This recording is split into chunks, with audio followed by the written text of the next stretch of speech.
All right, welcome to this explainer, where we're diving deep into the epic origins of Lord Rama.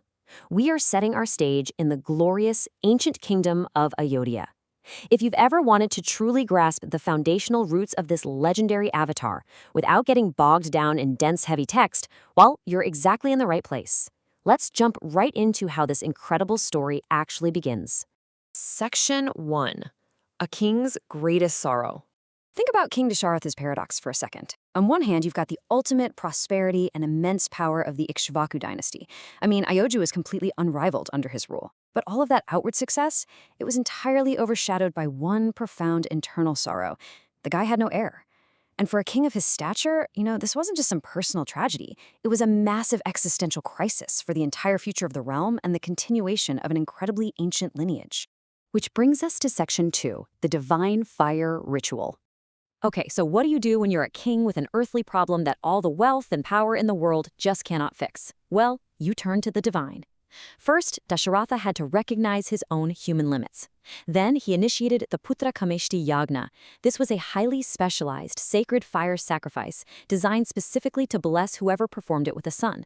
And finally, his absolute devotion paid off. The gods actually presented him with a divine offering, a sacred dessert, usually described as payasam or kheer, that was to be shared among his wives. And just like that, the wheels of destiny were set into motion. Moving on to Section 3, the 4 royal princes. So, from that single divine offering came 4 incredible princes, born to Dasharatha's 3 queens. Let's break this down. Queen Kaushalya gave birth to Rama, and this is a huge detail to remember. Rama was absolutely no ordinary prince. He was the 7th incarnation of Lord Vishnu himself, arriving with a very specific cosmic purpose. Then, Queen Kaikeyi gave birth to the noble Bharata. And finally, Queen Sumitra gave birth to the inseparable twins, Lakshmana and Shatrugna. So you have one divine blessing creating the 4 pillars of Ayodhya's future. Section 4. The Bond of Brotherhood. Now as the boys grew up, Rama naturally stood out from the pack. His character was defined right from the very beginning by 3 unshakable pillars: immense kindness, profound wisdom, and just this unwavering commitment to righteousness. He wasn't just some prince coasting on his royal birthright, His innate virtues signaled to everyone in Ayodhya that he was a true leader in spirit, clearly destined for something way bigger than your typical royal duties. And while all 4 brothers shared a fiercely loyal family bond, there was a unique, almost spiritual tier of brotherhood strictly between Rama and Lakshmana. The ancient texts actually note that Lakshmana loved Rama so deeply that they were effectively inseparable, literally like breath and the body. Lakshmana stayed by Rama's side at all times, which is a really powerful foreshadowing of the unwavering loyalty he's going to show in the immense trials that are coming their way. Section 5, Training under Sage Vishwamitra. To trace their growth over the years is basically to witness the forging of legends. From their miraculous birth, they spent those early years cementing their sibling bonds and core virtues. But it was during their youth that the really heavy lifting happened. Under the intense tutelage of the great sage Vishwamitra, these boys were transformed. They didn't just casually study, they completely mastered complex warfare, ancient scriptures, and the heavy, unyielding duties of kingship.